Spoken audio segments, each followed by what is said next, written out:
시편 107편 23절부터 32절까지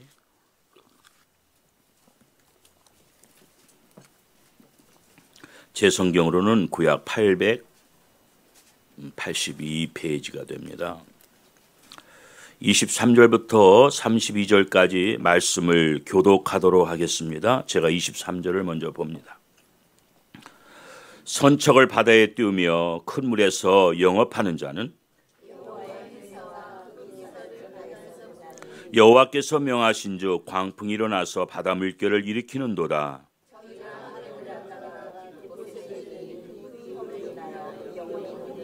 저희가 이리저리 구르며 취한 자같이 비틀거리니 지각이 혼돈하도다.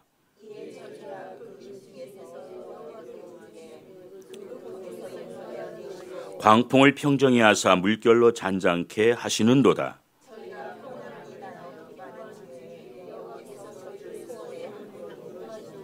여호와의 인자하심과 인생에게 행하신 기한 일을 인하여 그를 찬송할지로다.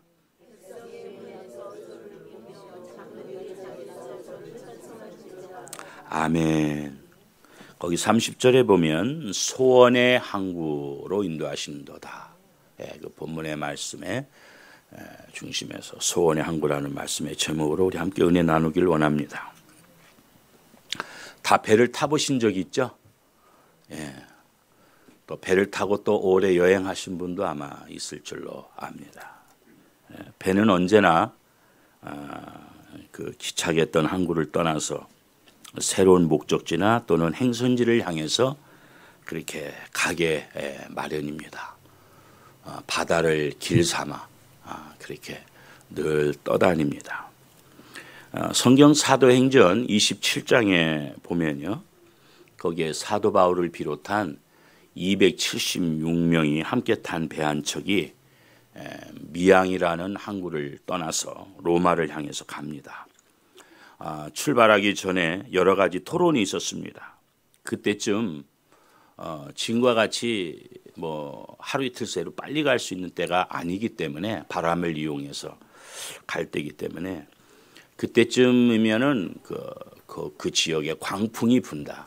그 계절적으로 광풍이 일어나니까 로마로 바로 가면 안 됩니다. 그렇게 바울은 가지 말 것을 주장을 했어요. 그러나 선장과 선주, 배에는 선주도 있고 선장도 있잖아요. 선주는 배 주인이고 선장은 배 전체의 명령권과 자기가 주장할 수 있는 권한을 갖고 있어요. 이 선장과 선주는 로마로 가자, 그렇게 주장을 했어요. 의견이 대립되었지만은 바울의 의견은 묵살됩니다. 왜냐하면 죄인 아닌 죄수의 몸으로 지금 로마로 호송되는데 누가 바울의 말에 귀를 기울이겠어요? 당연히 선장과 선주의 의견에 따라서, 결정에 따라서 로마를 향해서 이제 배가 떠나게 됩니다. 처음에는 이제 순조로운 바람 때문에 그들이 잘 됐다, 득이한 줄 알고 우리가 결정하길 잘했다 하고 항해해서 가는데 얼마 지나지 않아서 그게 그런 게 아니었어요. 바람이 적당할 때는 그 바람을 이용해서 배를 더 빨리 가게 하는 추진력이 있지만 그 바람이 심해져서 아주 광풍이 되면요, 그때는 이거는 아주 위기가 되는 거죠. 바람을 이용해서 배가 가기도 하지만 그 바람이 광풍으로 변하면 배는 아주 위기를 만나게 되는 것입니다. 그래서 이 엄청난 바람, 소위 그 광풍이 불어오니까 풍랑이 일기 시작하죠. 풍랑이 일기 시작하니까 배가 어떻게 되겠습니까? 갈 방향을 잃어버리고 잘못되면 파선 지경에 이르러요. 그러니 배에는 좋은 물건들, 그 물건들 다 실은 나중에 어떻게 합니까? 풍랑이 심하면 그 좋은 물건을 다 바다에다 아깝지만 던질 수밖에 없어요. 왜? 사람이 살아야 되니까. 가장 중요한 건 사람 목숨이잖아요. 그래서 그 아까운 물건을 바다에다 다 버렸는데도 자기들 뜻대로 할 수가 없어요. 그 풍랑 속에서, 그 파도 속에서 배는 이리 밀리고 저리 밀려요. 여러분, 그쯤 되면 어떻게 됩니까? 선장의 지식이요, 아무 소용없어요. 그동안의 항해의 경험 아무 소용이 없습니다. 광풍을 만나면. 예, 자기의 경험이나 지식이나 능력이라는 것이요, 광풍을 만나면 아무 소용이 없게 됩니다. 두 손 다 놓게 돼 있어요. 예, 그냥 바람 부는 대로 그냥 휩쓸려 갈 수밖에 없어요. 그저 생명만 살기를 바랄 뿐이 됩니다. 그래서 배는 이리저리 끌려다니게 되고 엄청난 그 풍랑 앞에서 그 인간들은 얼마나 초라한지 그지없다 얘기입니다. 자, 이제 배도 깨어지고 다 죽었다고 생각을 하는데 생명만은 건지게 되는 것입니다. 그래서 이게 정신도 다 잃고, 예, 그러다가 어느새 좀 잠잠해진 것 같아요. 그리고 정신을 차리고 보니 오늘 성경 말씀해 볼 게 뭐예요? 자기가 가려고 했던 그 소원의 항구에 다 와 있어요. 참 놀라운 얘기 아닙니까? 예, 오늘 말씀이 그 얘기예요. 소원의 항구에 가야 할 목적지에 어느덧 자기는 이제 죽었다고 생각했는데 그 풍랑 속에서 그 배는 소원의 항구에 다다르고 있더라. 그 얘기예요. 그래서 그 하나님의 인자하심을 노래하고 찬양을 드렸다라고 31절에 기록이 되고 있습니다. 여러분, 이것이요, 하나님이 우리를 이끄시는 방법입니다. 하나님이 우리를 이끄시는 방법이에요. 우리는 우리의 지식과 경험으로 다 할 수 있다고 생각하는데 가다 보면 우리는 위기를 만나요. 배가 풍랑을 만나듯이. 그래서 모든 거 다 내려놓고 이제는 죽었다 생각하는데 뜻밖의 우리가 가야 할 그곳으로 하나님이 인도했더라, 그 얘기죠. 오늘 그 말씀입니다. 예. 이게 하나님의 방법이에요. 방법. 생명은 건졌지만 소중한 재산은 다 잃어버려요. 그래도 생명은 살아야 돼요. 예. 우리가 아마 그런 삶을 많이 경험했을 줄로 압니다. 예. 하나님의 방법으로 우리를 그 목적한 소원의 항구에 이끄시기 위해서 어떤 때는 하나님 우리의 건강도 걷어가 버리고 우리의 재산도 걷어가 버리고 우리가 세상에 의지하고 하나님 앞에 가지 못하게 하는 그 어떤 것, 하나님의 방법으로 다 처리하셔서 이제 나는 소망도 없다, 죽었다, 이리 구르고 저리 구르고 정신도 없어요, 의식조차 잃은 그 상황에 소원의 항구에 가 있어요. 얼마나 놀라운 얘기입니까? 영적으로 깊은 뜻이 여기에 있는 줄로 압니다. 그래서 그쯤 되고 보니까 이제 배 안에 있는 모든 사람들은 선장의 말보다는 누구의 말을 듣겠어요? 바울의 말을 듣는 거예요. 이제부터는 바울이 그런 풍랑 후에 이제는 바울이 지도자가 된 거예요. 이제는 바울의 말대로 가는 거예요. 바울의 말대로.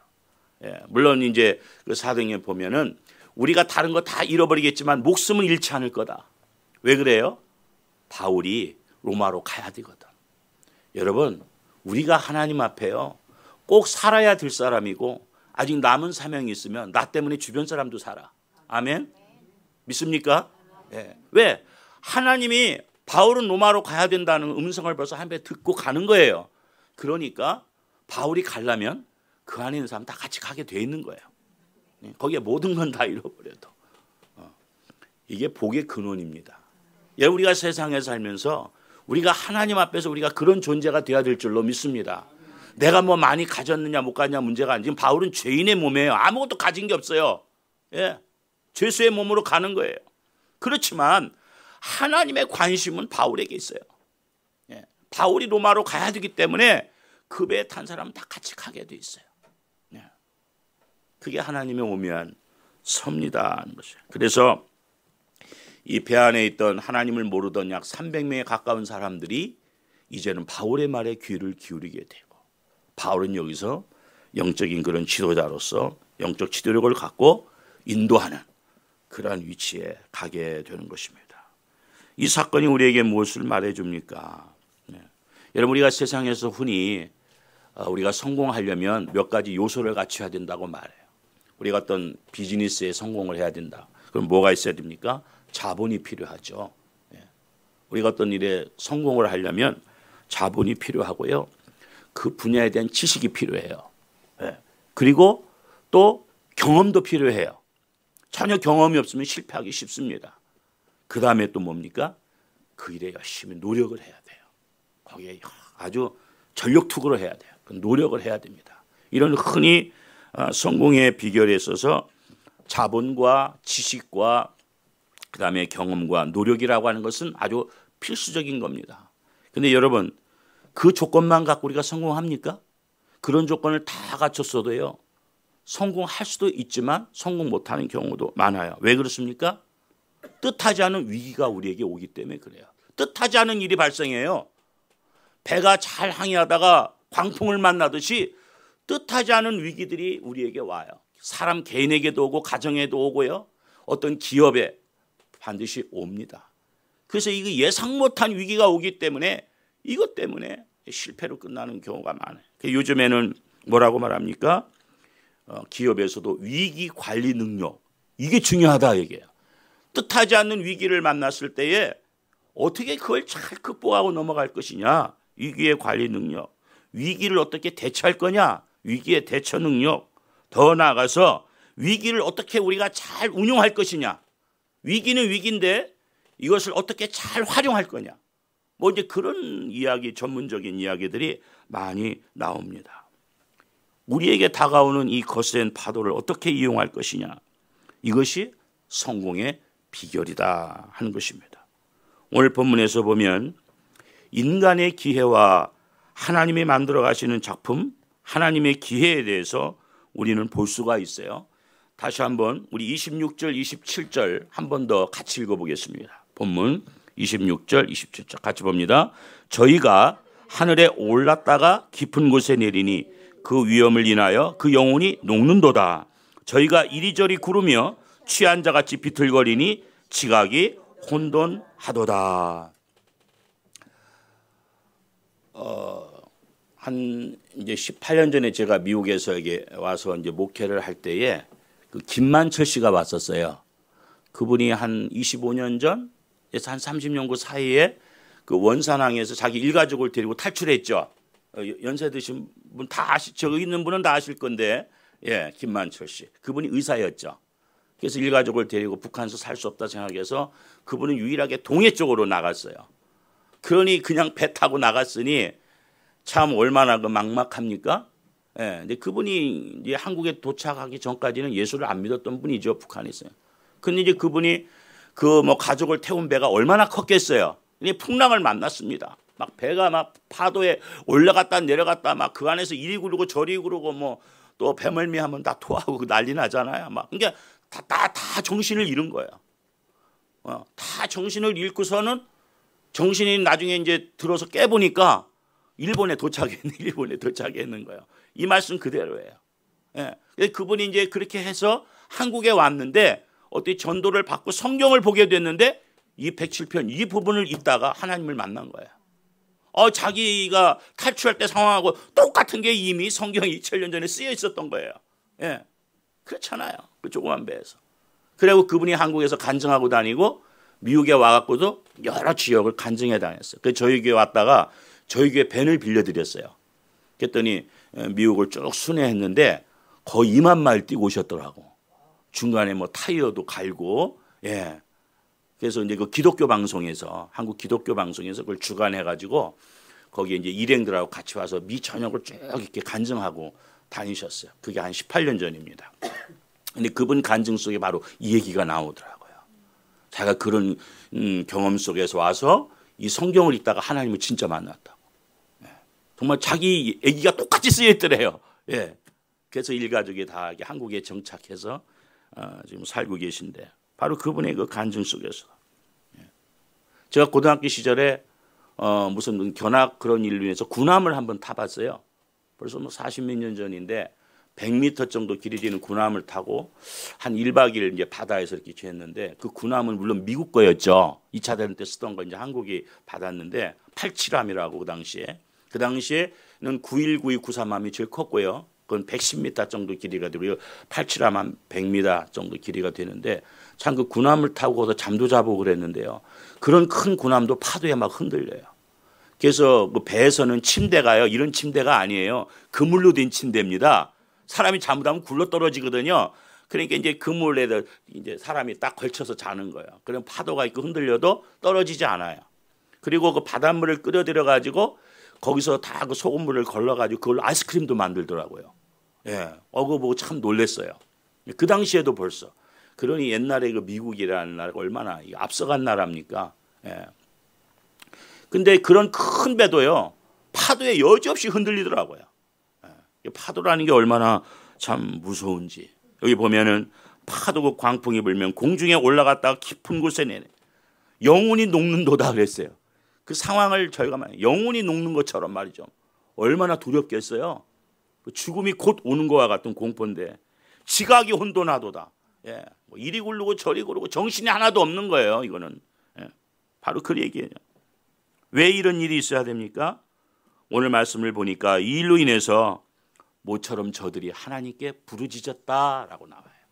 예, 부르짖었다요. 왜? 이 죽게 됐으니까 인간의 지식이나 경험이나 방법이 다 소용없잖아요. 이제는 그 광풍 앞에 파도 앞에 흔들리는 배 안에서 이제는 잘못하면 죽는데요. 그런 때는 어떻게 합니까? 그런 건 다른 거 생각할 겨를이 없어요. 오직 하나님 살려주세요. 그 기도밖에 할 게 없단 말이죠. 네. 근데 하나님이 그 기도를 들으신단 말이에요. 아멘. 네. 지금 우리의 삶 가운데 우리는 이 모양 저 모양으로 지금 풍랑을 만난 분들이 계실 거예요. 네. 예외가 없어요. 다 지금 편안하면 얼마 지나서 또 풍랑을 만나고요. 개인적으로 가정적으로 우리의 사업이나 모든 일이 있을 때 하나님이 광풍도 허락하신 것도 하나님이라면 그 광풍을 통해서 우리가 이리 굴르고 저리 굴르고 정신을 못 차리고 우리의 경험과 지식과 모든 것이 소용없을 때 그때 오직 하나님 바라고 부르짖을 때 하나님은 그걸 기다리신다. 부르짖기를 기다리는 거야. 부르짖기만 하면 하나님이 그 강풍을 잔잔케 하고 바다를 잔잔케 하셔서 내가 생각지도 못한 소원의 항구에 하나님이 인도해 가신다는 거예요. 예.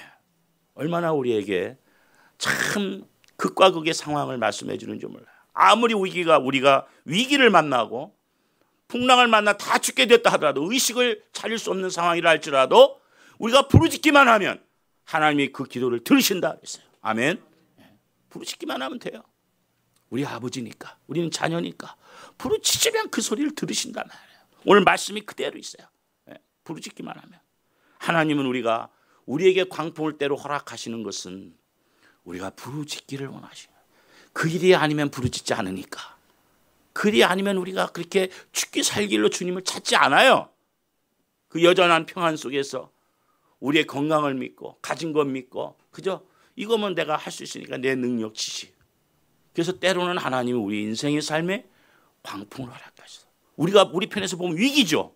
야 이러다 내가 죽는 거 아니냐, 내가 망하는 거 아니냐, 내 인생 끝나는 거 아니냐 라고 하지만 바로 그 순간에 우리 인간의 모든 방법이 다 포기될 때 내가 포기될 때에 하나님이 그때 일하시고 계신다. 예. 우리는 이런 풍랑 속에서 기도하게 돼 있고요. 하나님만 의존하게 되고 하나님을 더 온전히 믿게 되고 하나님의 뜻을 향하여서 나아가게 됩니다. 그래서 우리는 이런 일을 만나면 하나님 말씀에 우리가 귀를 기울이게 됩니다. 하나님의 지혜와 하나님의 능력과 하나님의 사랑을 우리가 더 발견하게 되는 것입니다. 여러분 하나님께서는요 우리에게 말씀하실 뿐만 아니라 말씀을 듣도록 또한 역사하시는 분입니다. 말씀도 하세요.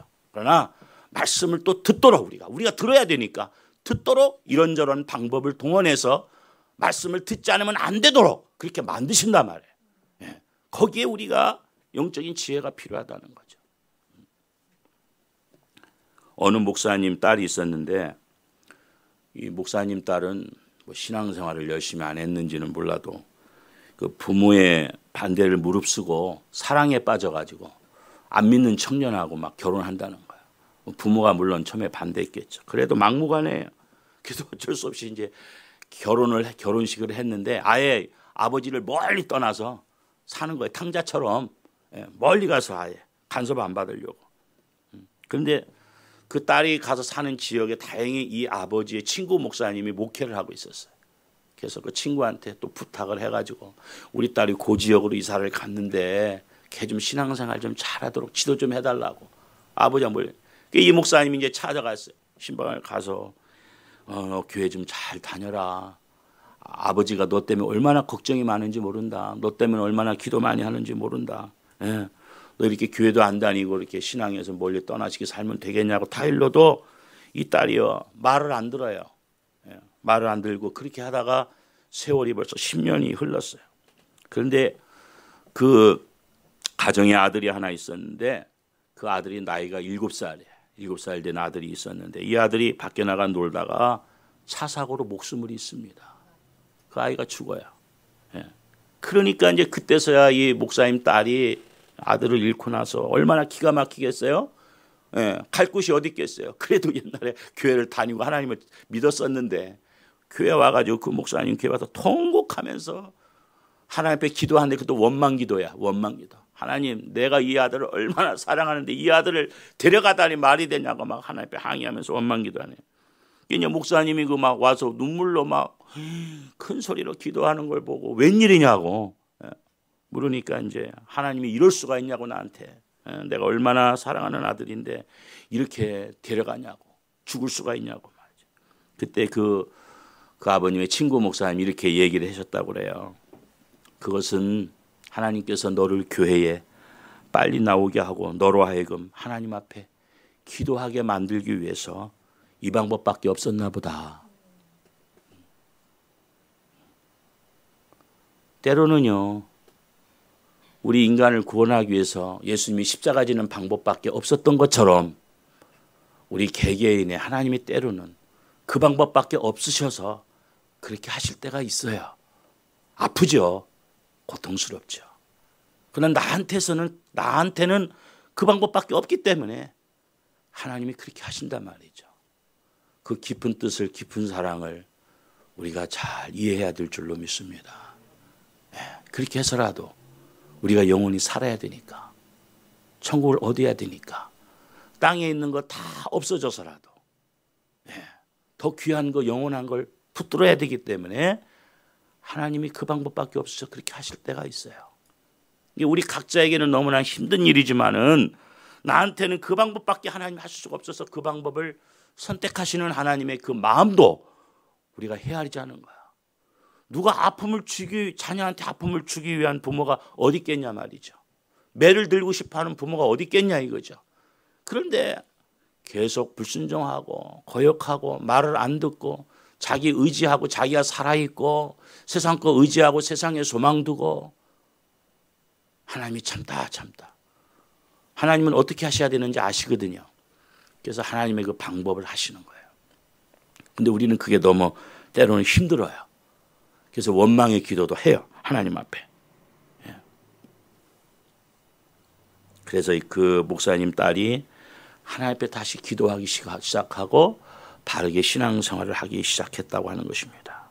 여러분 우리가 이런 큰 풍랑, 이 엄청난 위기가 왜 있어야 되는가? 그 사건 속에서 하나님께서 우리에게 말씀하시고 우리로 하여금 들어야 할 하나님의 말씀을 듣게 하시는 거예요.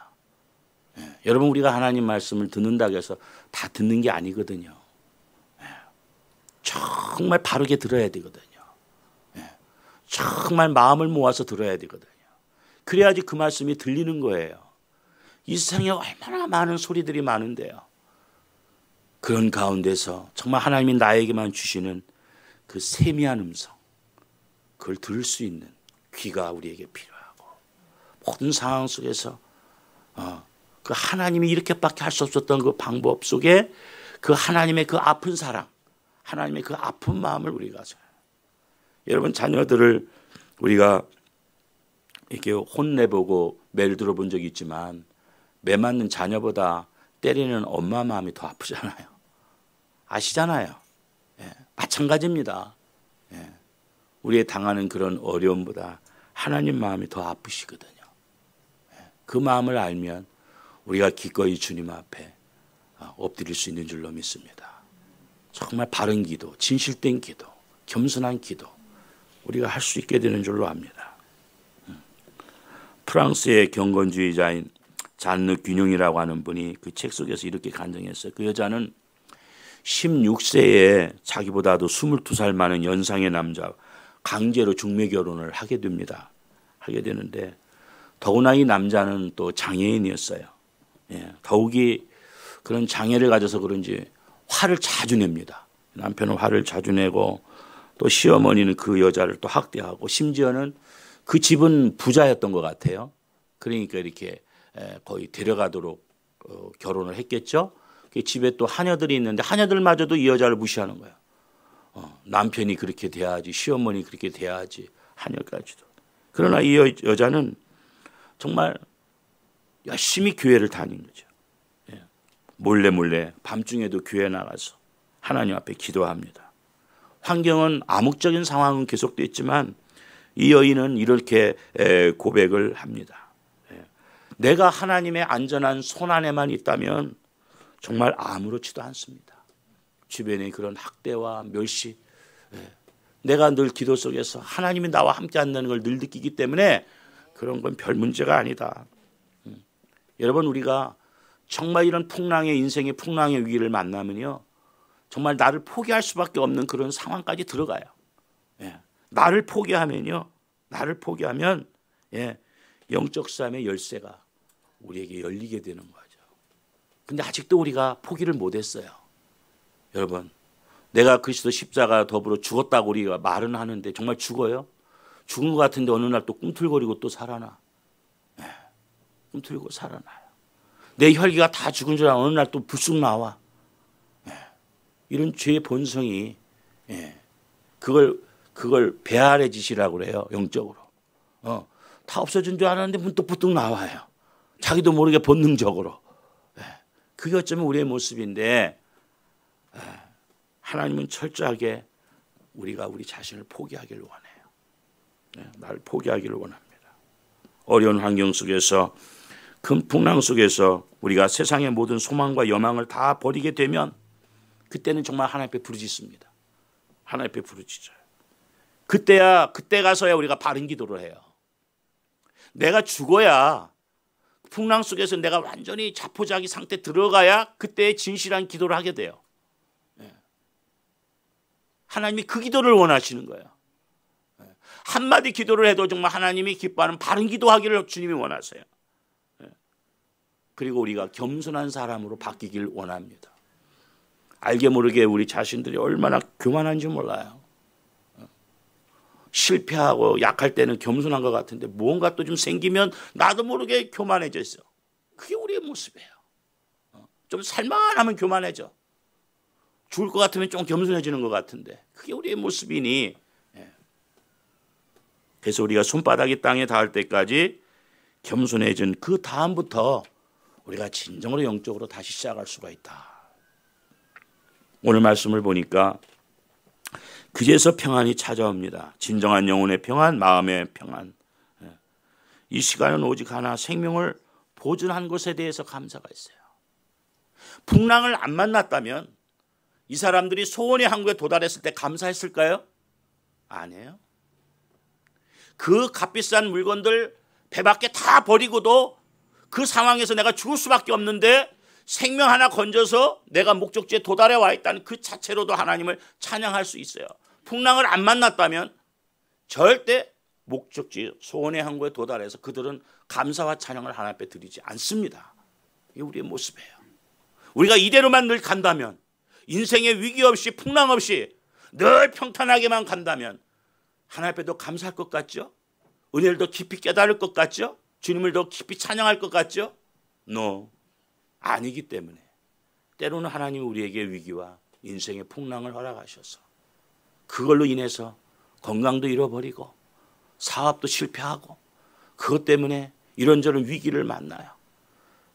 삶은 뭐하나 하는 그런 더 깊은, 어떤 때는 사는 것이 죽는 것만 못한 그런 상황 속에 들어가서야 우리가 하나님을 자꾸 부르짖게 돼요. 그때 하나님의 은혜를 체험하고 소원의 항구에 도달했을 때 그때 하나님을 진실로 찬양하는 자리에 들어가게 된다는 거죠. 하나님은 그래서 저 영원한 천국에 도달할 때까지 우리를 그렇게 훈련하시는 거예요. 이 땅에서는. 그 하나님의 방법을 우리가 항상 붙들고 있어야 됩니다. 여러분, 우리 신앙인의 여정은 출애굽한 이스라엘 백성들이 이미 모델로 다 보여줬어요. 이스라엘 백성이 애굽에서 나오지 않습니까? 광야를 거쳐서 가나안 땅으로 들어가는데 얼마나 빨리 가고 싶어요. 빨리 들어가고 싶잖아요. 하나님이 그 약속한 땅. 빨리 들어가고 싶어요. 열 나흘이면 갈 수 있는 거리예요. 근데 얼마가 걸렸습니까? 40년이 걸렸어요. 한 보름 정도면 갈 수 있는 그 거리를 눈앞에 두고 빙빙 돌아서 40년 걸렸어요. 왜 그렇습니까? 물리적으로는 갈 수 있어요. 몸으로는 갈 수 있지만 정신적으로는 갈 수가 없었어요. 정신적으로는 가지 못하고 있어요. 하나님이 우리를 하나님 자녀 삼은 다음에 빨리 천국으로 우리를 딱 이끌어 가시면 얼마나 좋겠어요. 근데 구원은 받아서 하나님 자녀된 자격은 가졌는데 천국에 들어갈 아직 영적인 정신적인 자세는 안 돼 있다 이 말이에요. 그래서 광야를 도는 거예요. 그 광야가 쉽지 않죠. 길도 없고 물도 없고 때로는. 그러나 이스라엘 역사를 보면 하나님 매일같이 만나를 내려주시고 샘이 없으면 반석을 쳐서 반석이 터져서 물이 나와요. 아멘. 우리가 그런 하나님의 보호와 인도하심 속에 지금 가고 있어요. 그러니까 아무리 위기가 와도 죽지 않아요. 하나님을 바라보고 하나님께 부르짖기만 하면 반석에서도 물을 내시고 매일 만나를 내려주신다니까요. 그게 우리의 믿음인 줄로 믿습니다. 그 약속, 그 은혜를 날마다 체험하면서 오늘 말씀을 우리가 가만히 생각해 보십시다.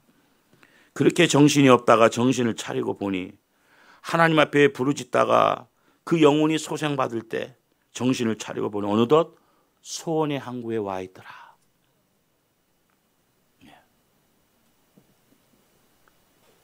소원의 항구에 도달했으니 생각지도 않는 죽는 줄 알았는데 자기들이 가려고 했던 그 소원의 항구에 와 있는 걸 보고 저들이 기뻐하고 그 목적지에 도달하는 뜻밖의 주시는 하나님의 그 축복과 은혜에 그들이 하나님 앞에 영광을 돌리는.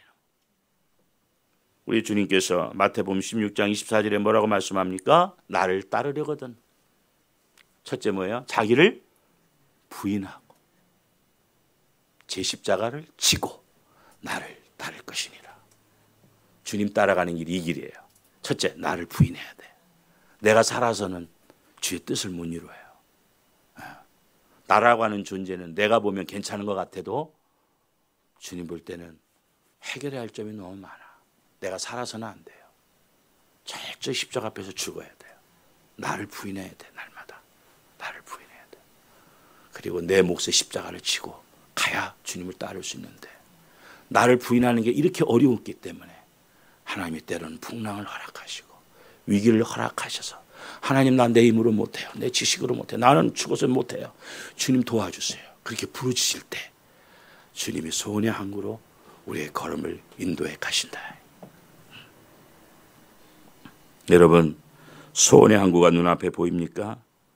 그러나 이 소원의 항구까지는 내 능력 내 지혜로 가는 게 아닙니다. 하나님의 강한 그 팔로 크신 능력으로 나로 하여금 거기에 가도록 인도해 주셔요. 하나님께 목적이 있어요.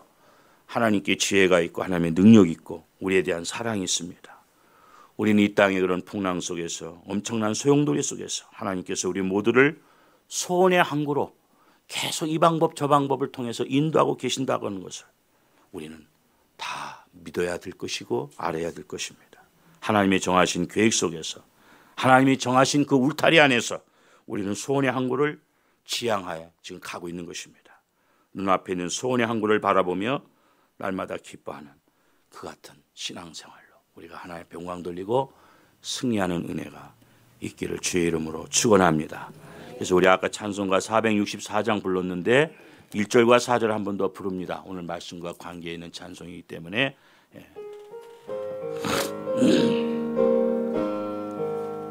고난 내 영혼 편히 쉴 곳 풍랑이라도 안전한 포구 폭풍까지도 쓰리시는 주의 영원한 팔 의지해 주의 영원하신 팔 함께 하사 항상 나를 붙드시니 어느 곳에 가든지 요동하지 않음은 주의 팔을 의지함이라. 4절 능치 못한 것 주께 없으 나의 일생을 주께 맡기며 나의 모든 짐 대신 지시는 주의 영원한 팔 의지 주의 영원하신 팔 함께 하사 항상 나를 붙드시니 어느 곳에 가든지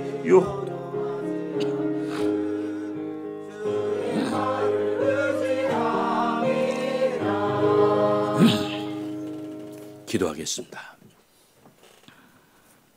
우리 주님의 은혜를 감사합니다.